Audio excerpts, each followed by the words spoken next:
Welcome to RCPylon.TV. I'm Don Stigall, and this video is about using epoxy fillers to fix dings and to fill in gaps.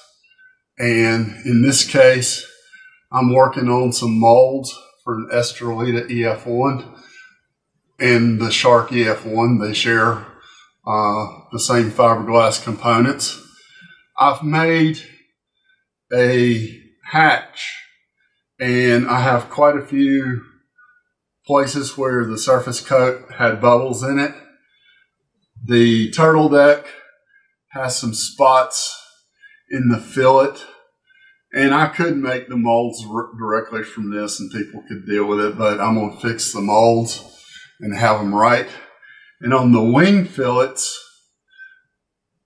at the back, I didn't get the surface coat all the way into the cracks. This video is a multi-purpose video. I make videos to show how I do things. I don't do it to show off. I just like to share information. I do it in the software world. I believe in collaboration.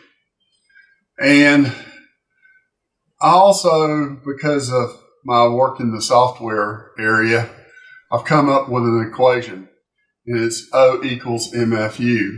Output equals motivation times facilities times utilization.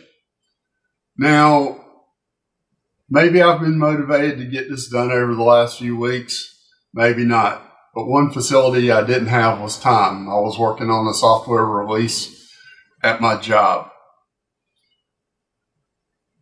Another purpose for this video is to show the use of different fillers. StigallHobbies.com has 8 different kinds of fillers listed on Amazon right now, and they come in 4-ounce and 8-ounce sizes.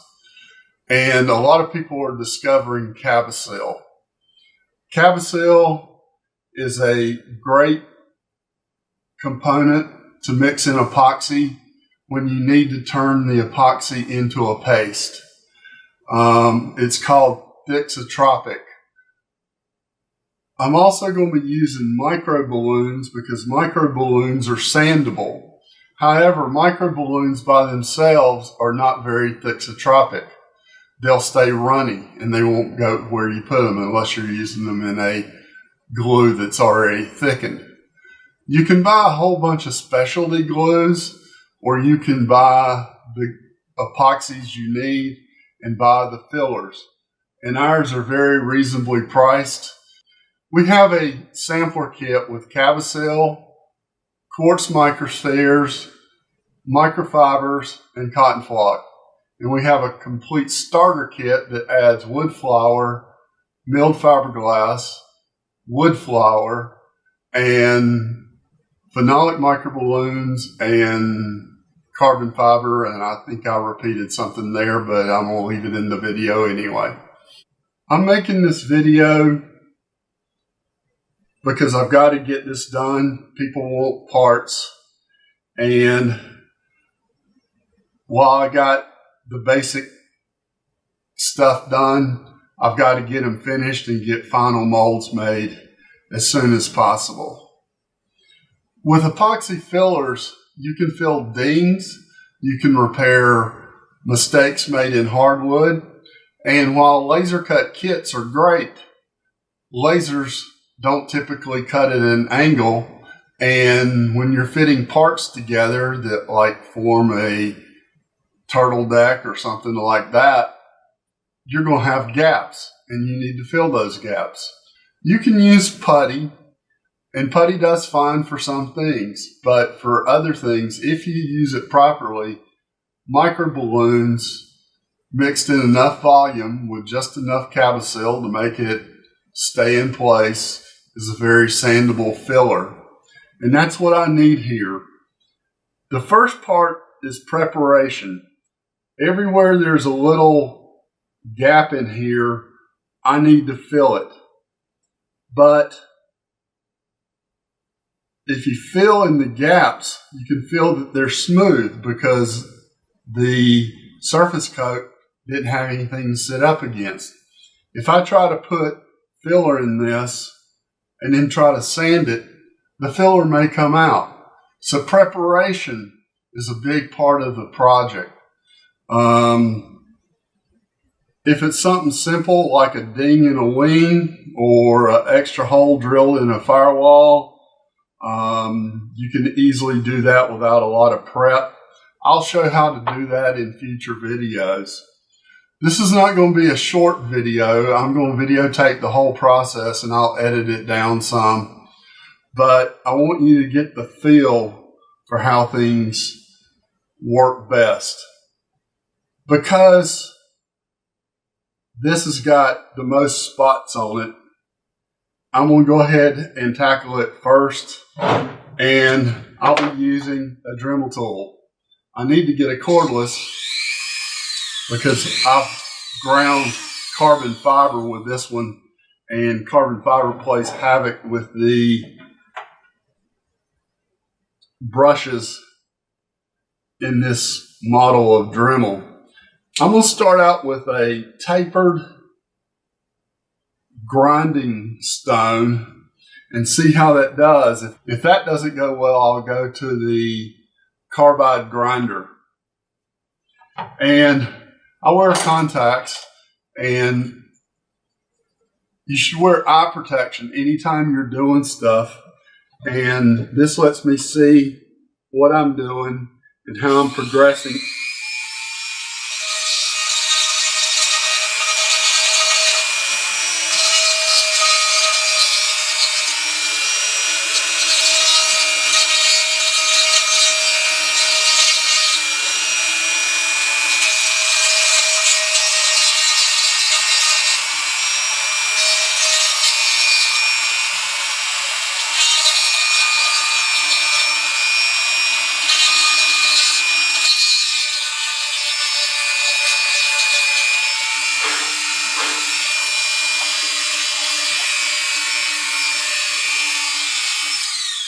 This tip is working quite well on this surface coat, so I'll probably continue to use it unless I have a bigger need here.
I have a compressor in my garage, and I normally keep a can of compressed air up here.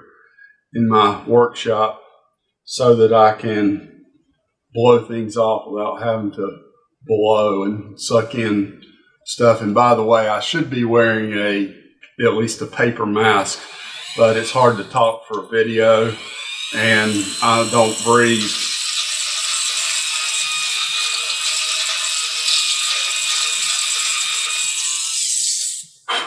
While I'm grinding.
Now, that looks pretty messed up, but with the magic of epoxy fillers, within a day or two, it'll be primed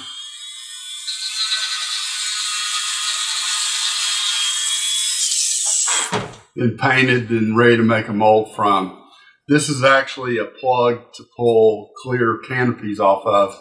I have one that was made from the outside of the hatch that I have to finish laying up.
Well, it turns out that funky blue surface coat I made up using some neon pigment is actually easier to see the flaws in than the black is.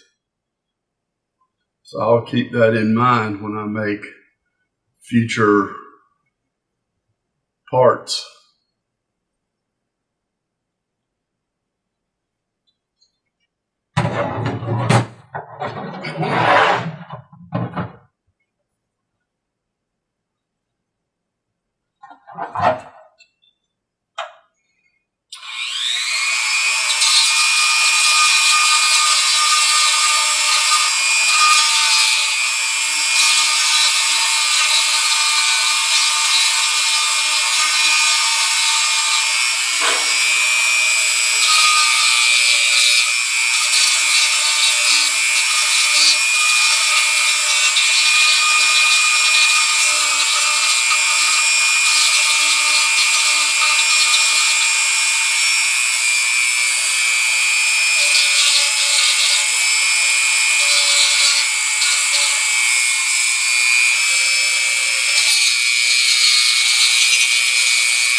The grinding's done, and I don't have an air compressor up here, so I'm going to take an easy route and use some 91% alcohol.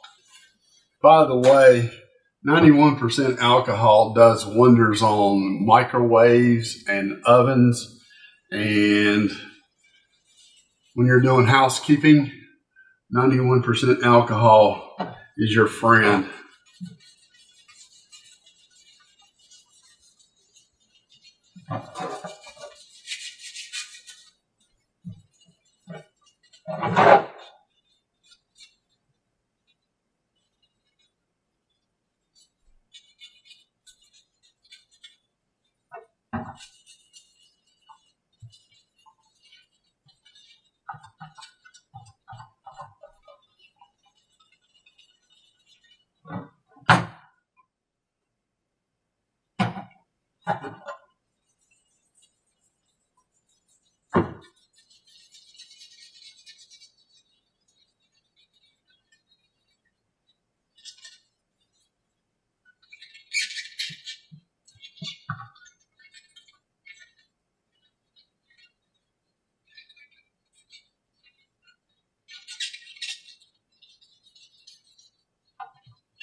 Another thing that's your friend when you're dealing with epoxy is acetone. One of the components of epoxy is acetone, and acetone breaks down epoxy better than alcohol or denatured alcohol by far.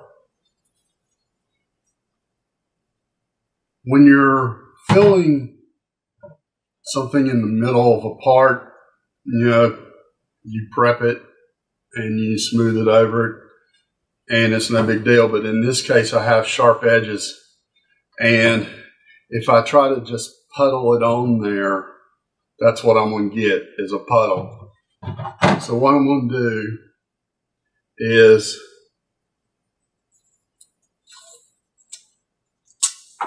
use some tape and form a barrier that I can put the epoxy down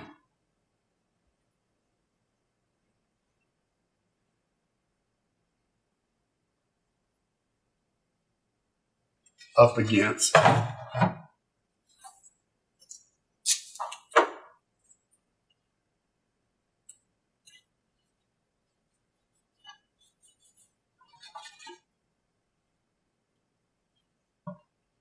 And I may not get this right the first time. I may have to do a second filling.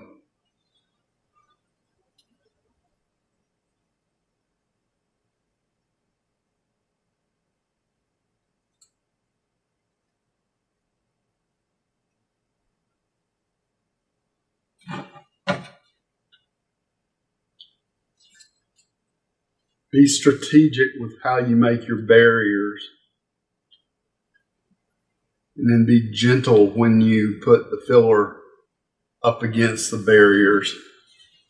I'm going to show you how to mix the filler so that that's pretty easy.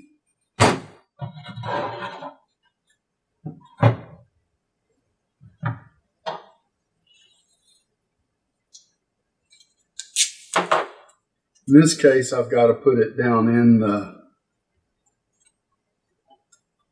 slot, and I'm going to use a disposable epoxy stir stick.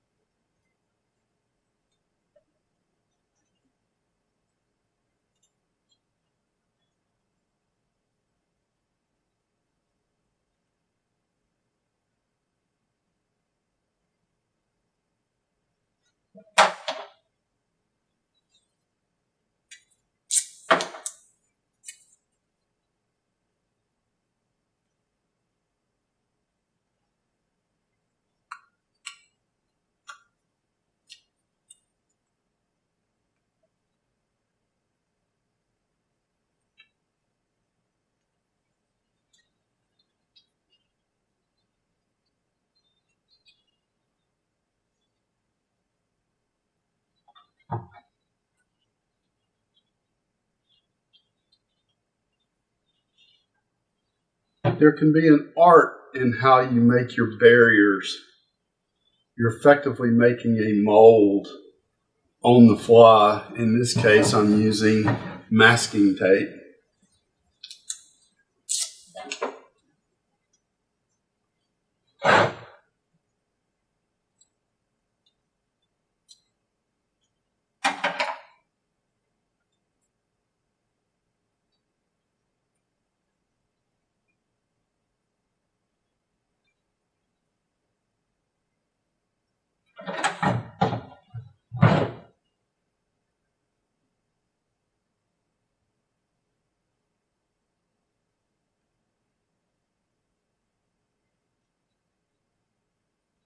And I've got a couple little spots right here I missed while I was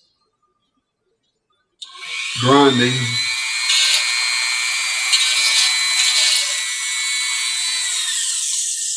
And I'm not going to try to form a barrier on that. I'll just grind away what I don't need. I'll use a little bit of excess.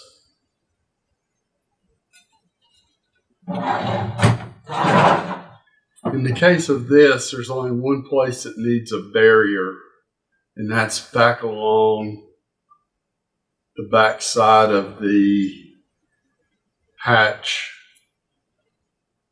I didn't get the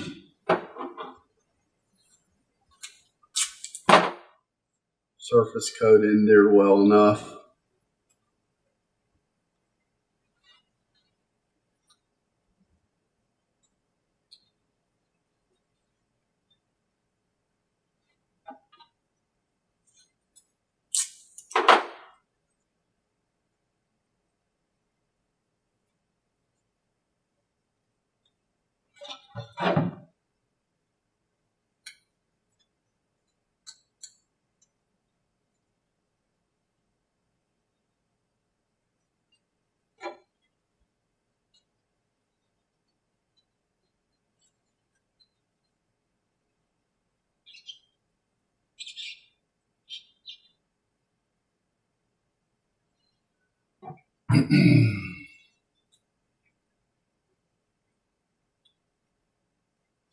Now we get to what you came to the video for. I'm going to use some West Systems 105 resin with 206 hardener, which gives me a 20-minute pot life. I may have to do multiple batches, but since this is a demo video, and the thing I need to do is get my fillers ready. This is Cab-o-sil. Don't breathe it in.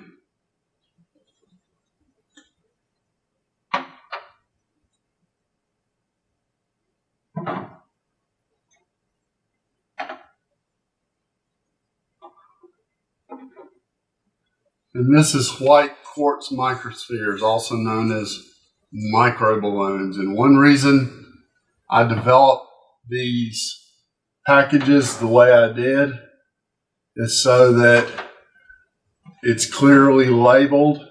The jars are clear. You can see when you need more. And I used to have a little red spoon that I got from a Baskin Robbins, and I called it the magic spoon because a lot of my recipes were based on that little red spoon. You can use Z-epoxy, Bob Smith epoxy. You could even use a thickened epoxy as long as you're careful about what it's thickened with, because if it's thickened with something that's hard to sand, even if you mix in a lot of micro balloons, it's still going to be hard to sand.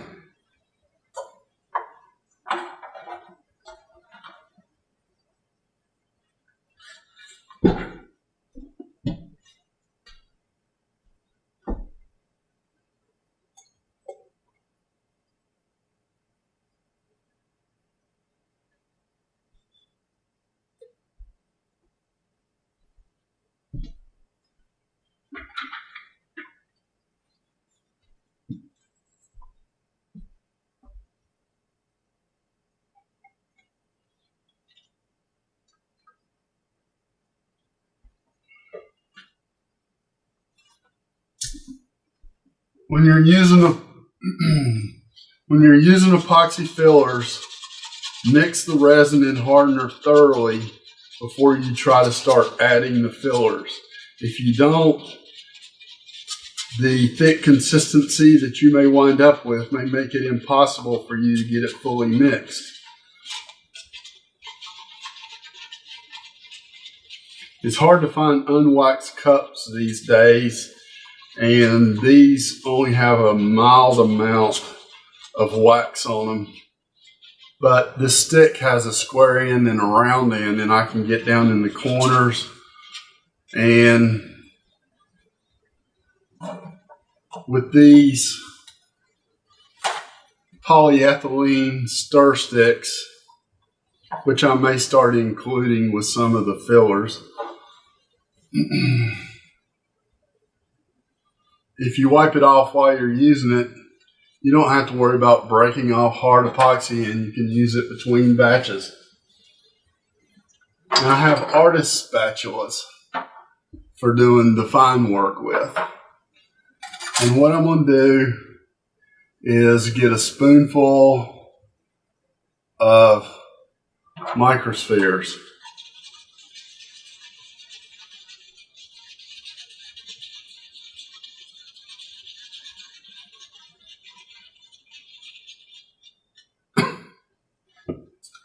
a full spoonful did not even start to make it bulked up. I want this to be highly sandable, so I'm going to add another spoonful.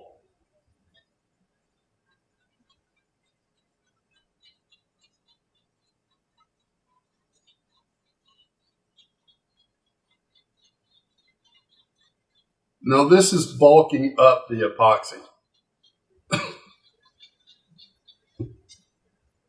And it still runs, even though the volume of epoxy is more than double of what it was when I started.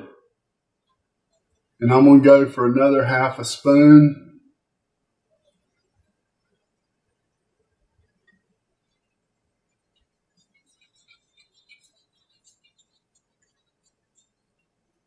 I want to get as much micro balloons as I can get in.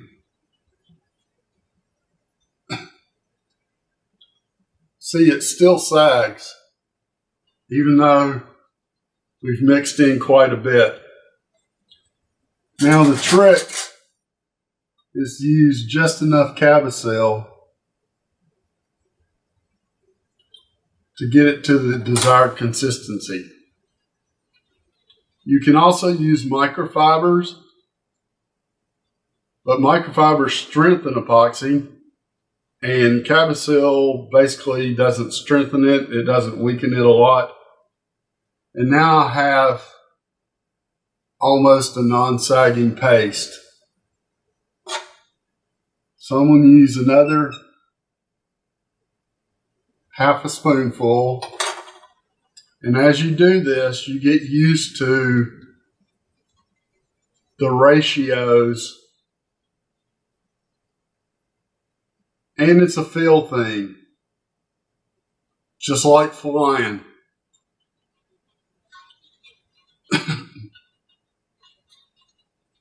If you don't do it very much, you won't be good at it. And even if you're putting ARFs together, the wings on ARFs often have gaps in them. And if you just use plain epoxy, you're not going to fill those gaps in the wing halves, and your wing may fold. So there are a lot of uses for the fillers. If you're flying model airplanes, you need epoxy and epoxy fillers. And you need to learn how to use them. And I will do my best to teach you what I know. And I'm sure somebody will have suggestions. And I'll listen, because that's what I do.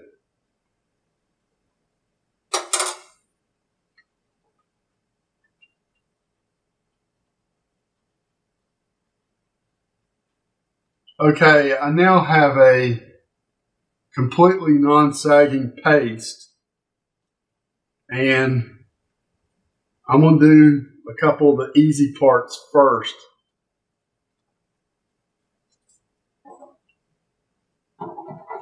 Just to get the feel for how much epoxy I need.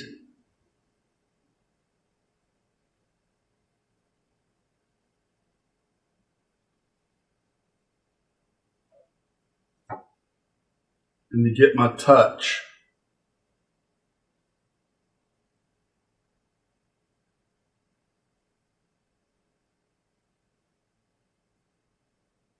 It's okay for me to put extra on here because this will be an easily sandable mixture.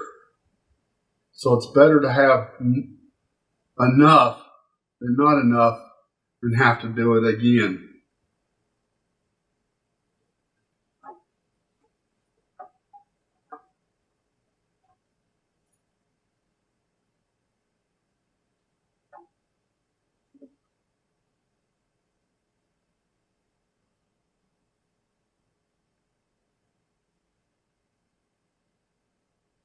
And I meant to put down some plastic to protect my work area, and I'm going to do that right now before I start getting epoxy all over stuff.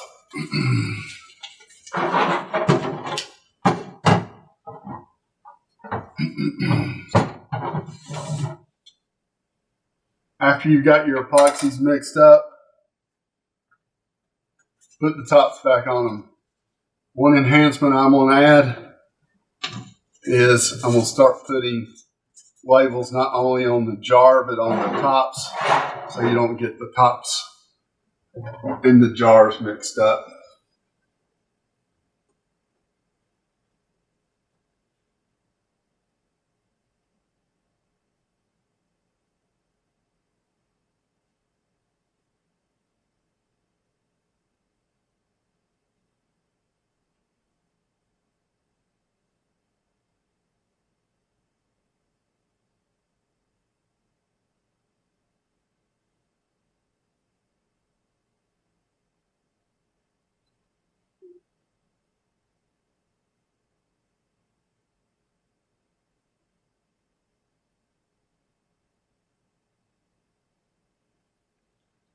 So that part has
so I have that part done. Next I'm going to do the wing fillet mold because it's got some pretty big gaps in it.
And when you're working with the fillers, it's best to smooth them out as best you can.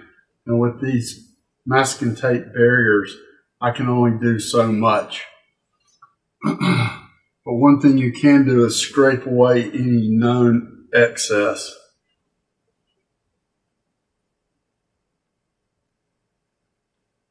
Because excess Just has to be sanded off.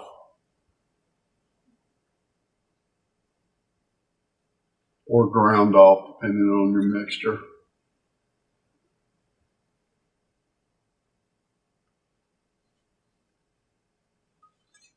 And there's another part done.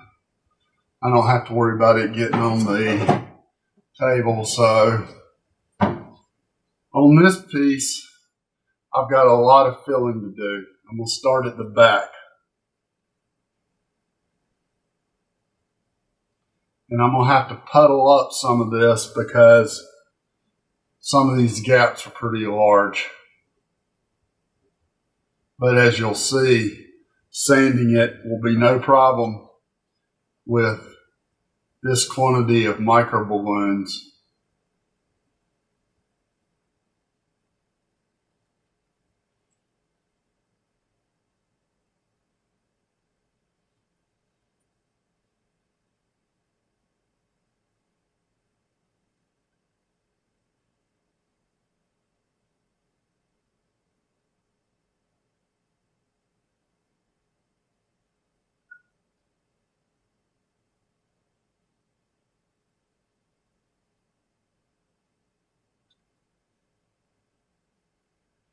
Now I'm going to be priming this, and minor imperfections won't be a big deal, so I can scrape away most of the excess, except on the big areas where I have to puddle it up.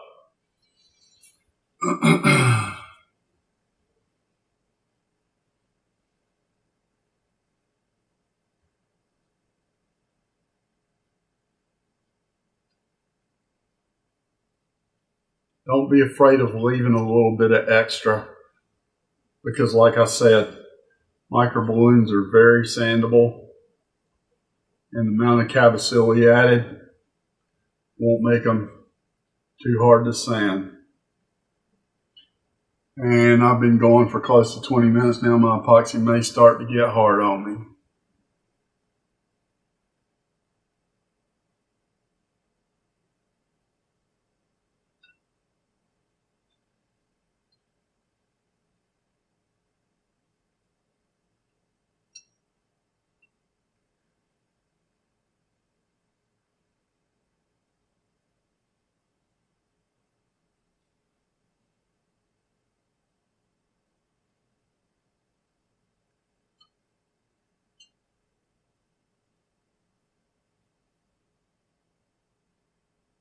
And while you want to scrape it down, you don't want to have to do the job multiple times. It's better to have a little bit of excess than have to do another filling.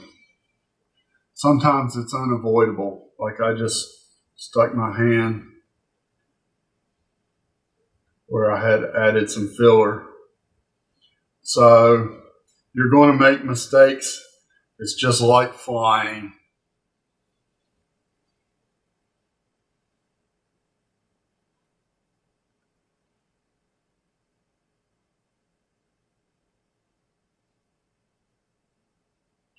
I have to admit, I haven't been flying as much over the past few years as I used to.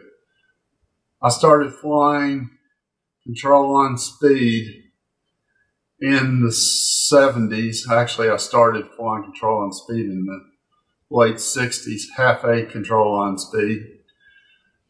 And when I was 13, I made my own plug for a half A proto airplane.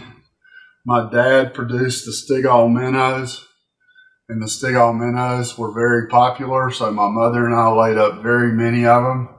I wound up doing a whole lot of it myself. So I've been working with epoxy and fillers for a long time, and I'm sure there are plenty of techniques that I don't know. Feel free to comment on my videos. Feel free to comment on my forum postings. Some people think I have thin skin. I wouldn't still be doing what I'm doing if I had thin skin.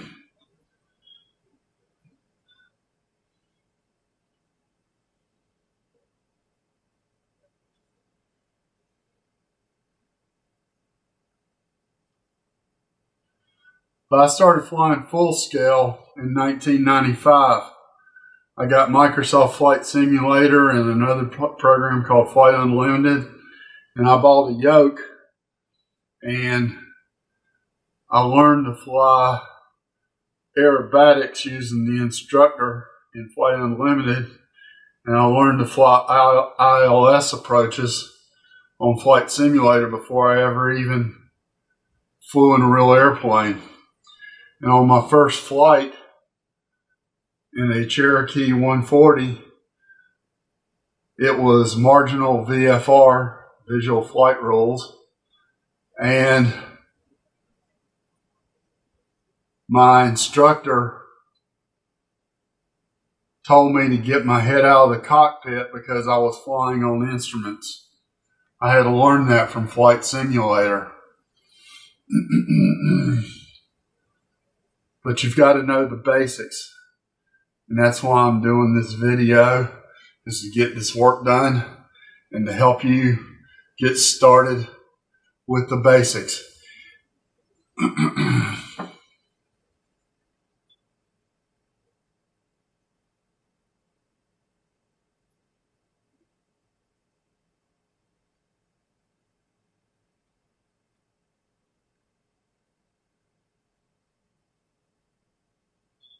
Now I can really puddle this up because this will be an easy sand, and I want to make sure that I get my gap filled.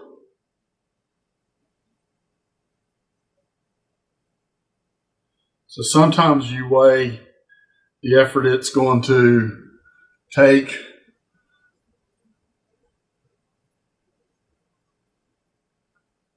to do the sanding versus using a little bit of extra filler.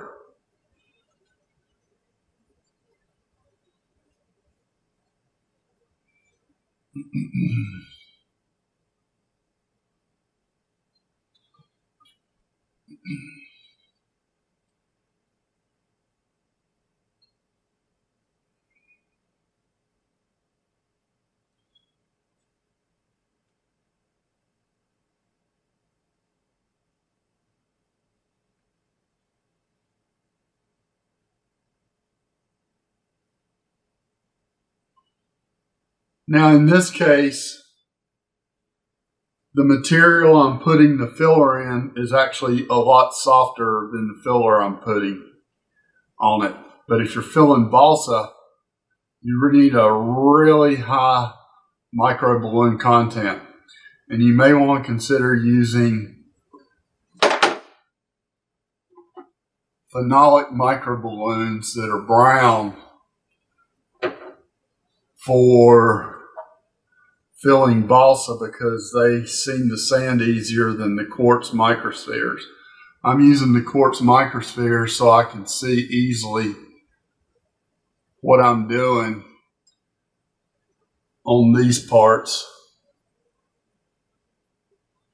And as you'll notice, I'm going back over some parts that I had scraped down because I've decided that it's going to be easier to sand this than to redo it. And I don't want to have to redo it.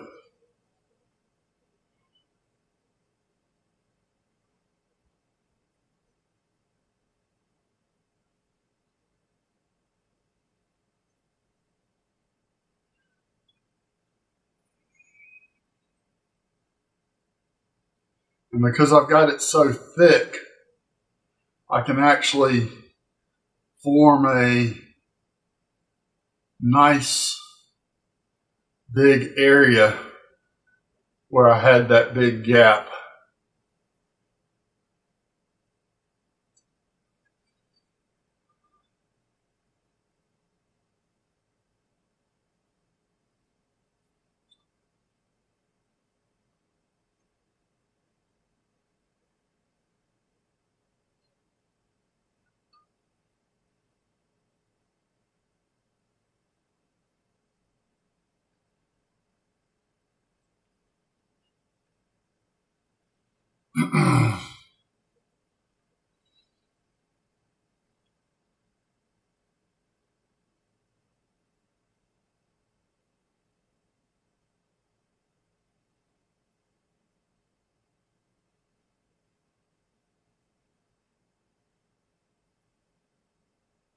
And I'm sure it looked like I was making a big mess with the grinder.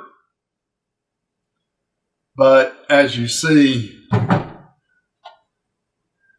it didn't take that long to fill it. With these artist spatulas, make sure you get them clean. You can get them at Michael's or most any Hobby Lobby or that kind of place. You're looking for the ones that have a little bit of flex in them, have a nice wood handle, and clean them very well. Otherwise, you'll wind up with one like this one that's got epoxy all over it. And what I'm actually going to do to make sure that particular spatula is clean, because I like to have one that's really clean, is I'm going to use some acetone. Even though it wiped mostly off of the surface, there's still some on there.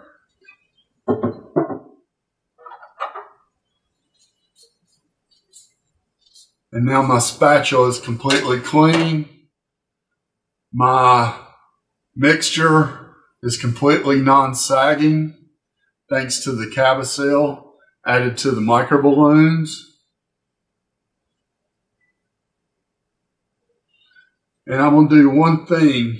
I thought I was through. I'm going to use the dirty spatula for this. Because this little area back on the back is sagging just a little bit, I'm going to add a little bit more Cab-o-sil and really thicken it up in one spot.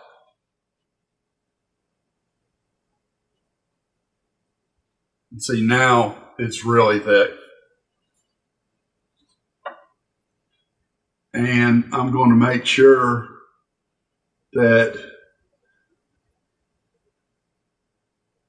I don't have to redo this, because I can use some 80 grit paper and take that right off of there.